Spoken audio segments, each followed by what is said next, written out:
السلام علیکم دوستوں، آپ دیکھ رہے ہیں ازی ٹی وی اور میں ہوں آپ کا پیارا دوست ایاز شیخ۔ دوستوں، موسیٰ علیہ السلام اللہ کے معتبر پیغمبروں میں سے ایک پیغمبر ہیں۔ ان کی پیدائش مصر کی ایک قوم بنی اسرائیل میں ہوئی۔ حضرت موسیٰ علیہ السلام کا نسب یعقوب علیہ السلام سے جڑتا ہے۔ موسیٰ علیہ السلام سے پہلے مصر کے فرعون بنی اسرائیل پر بہت ظلم و ستم کیا کرتے تھے، انہیں اپنا خادم بنا کر رکھتے اور ان سے محنت و مشقت کرواتے، یہاں تک کہ جب فرعون نے مصر کی تباہی کا خواب دیکھا تو اس نے بنی اسرائیل کی نسل کشی کا حکم تک دے دیا۔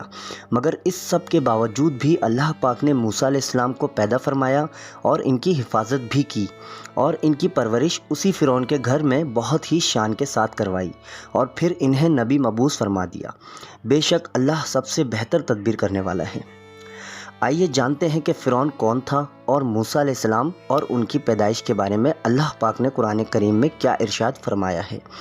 مگر اس سے پہلے آپ سے گزارش ہے کہ اس ویڈیو کو اینڈ تک ضرور دیکھیں، اور اگر آپ نے ابھی تک ہمارے چینل ازی ٹی وی کو سبسکرائب نہیں کیا ہے تو ابھی سبسکرائب کے بٹن پر کلک کر دیں اور ساتھ ہی بیل آئیکن کو بھی دبا دیں تاکہ آپ کو ہماری آنے والی مزید انفارمیٹیو ویڈیوز سے آگاہی ملے۔ دوستوں، آج سے 5000 سال پہلے مصر میں ایک بادشاہ گزرا ہے جس کا نام رامز دوم تھا، جو حضرت موسیٰ علیہ السلام کی پیدائش کے وقت فرعون تھا۔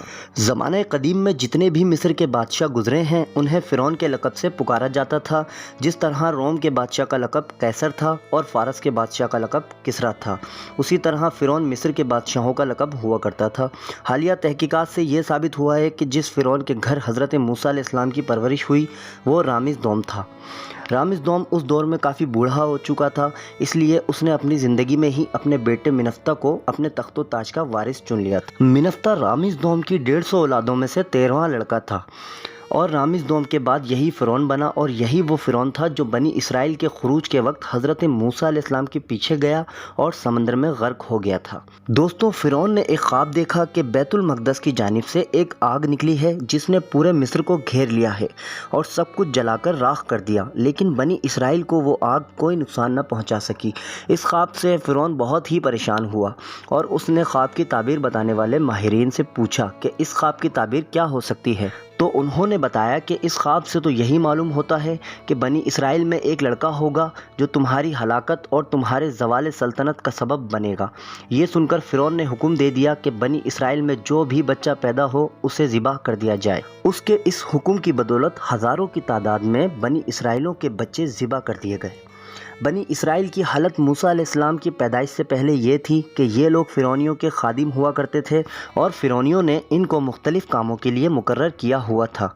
کچھ لوگوں کو تعمیراتی کاموں پر لگایا ہوا تھا اور کچھ لوگوں سے ہل چلانے کا کام لیا جاتا تھا، حتیٰ کہ گندے کاموں پر بھی انہیں ہی مسلط کیا جاتا تھا۔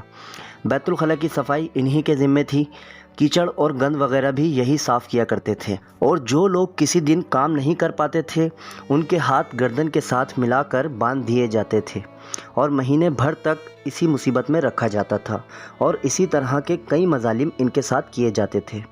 قرآن کریم کی سورہ قصص میں اللہ پاک ارشاد فرماتے ہیں، اور ہم نے موسیٰ کی ماں کی طرف وحی بھیجی کہ اس کو دودھ پلاؤ، جب تمہیں اس کے بارے میں کچھ خوف پیدا ہو تو اسے دریا میں ڈال دینا، اور نہ تو خوف کرنا اور نہ رنج کرنا، ہم اس کو تمہارے پاس واپس پہنچا دیں گے اور پھر اسے پیغمبر بنا دیں گے۔ دوستوں، حضرت موسیٰ علیہ السلام کی والدہ کو جب محسوس ہوا کہ فرعون بچے کی تلاش میں ہے اور اسے شک ہونے لگا ہے تو انہوں نے بچے کو ایک صندوق میں ڈال کر دریائے نیل میں ڈال دیا۔ دریا سے نکل کر ایک نہر فرعون کے محل کے نیچے سے بہتی تھی۔ یہ صندوق دریائے نیل سے بہتے ہوئے نہر میں چلا گیا۔ اتفاق سے فرعون اور اس کی بیوی دونوں محل میں بیٹھے ہوئے نہر کا نظارہ کر رہے تھے۔ جب انہوں نے اس صندوق کو دیکھا تو خدام کو حکم دیا۔ فرعون اور اس کی بیوی دونوں ہی اس بچے کو دیکھ کر اس سے محبت کرنے لگی، اور فرعون کی بیوی اس بچے کو اپنا بیٹا بنانے کے لیے اصرار کرنے لگی۔ اس سے متعلق اللہ پاک نے قرآن کریم میں ارشاد فرمایا، سو فرعون کے لوگوں نے اس کو اٹھا لیا اس لیے کہ وہ ان کا دشمن ہو اور ان کے لیے موجب غم ہو۔ بے شک فرعون اور حامان اور ان کے لشکر غلطی پر تھے۔ اور فرعون کی بیوی نے کہا کہ یہ میری اور تمہاری آنکھوں کی ٹھنڈک ہے، اس کو قتل نہ کرنا، شاید یہ ہمیں نفع دے یا ہم اسے اپنا بیٹا بنا لیں، اور وہ انجام سے بے خبر تھے۔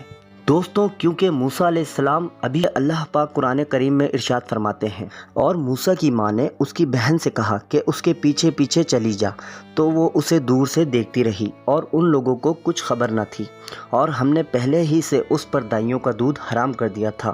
تو موسیٰ کی بہن نے کہا کہ میں تمہیں ایسے گھر والے بتاؤں کہ تمہارے لیے اس کو پالیں اور اس کی خیر خواہی کریں۔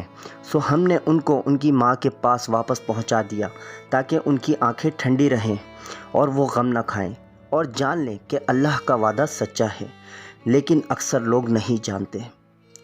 اس طرح موسیٰ علیہ السلام شاہی محل میں پلنے لگے یہاں تک کہ وہ نوجوان ہو گئے، جیسے کہ اللہ پاک نے قرآن کریم میں ارشاد فرمایا۔ اور جب موسیٰ اپنی جوانی کو پہنچ گئے اور پورے توانا ہو گئے تو ہم نے انہیں علم و حکمت عطا فرمائی، اور نیکی کرنے والوں کو ہم اسی طرح بدلہ دیا کرتے ہیں۔ اللہ پاک کا لاکھ لاکھ شکر ہے کہ اس نے ہمیں قرآن جیسا معجزہ دیا جو علم و حکمت سے بھرپور ہے۔ اللہ سے دعا ہے ہمیں قرآن کو سمجھنے کی توفیق عطا فرمائے اور اس پر عمل پیرا ہونے کی توفیق عطا فرمائے، آمین۔ دوستوں، امید کرتا ہوں آپ کو یہ انفارمیٹیو ویڈیو پسند آئی ہوگی۔ میں ملوں گا اب آپ سے اپنی اگلی ویڈیو میں، تب تک اپنا بہت سا خیال رکھیں۔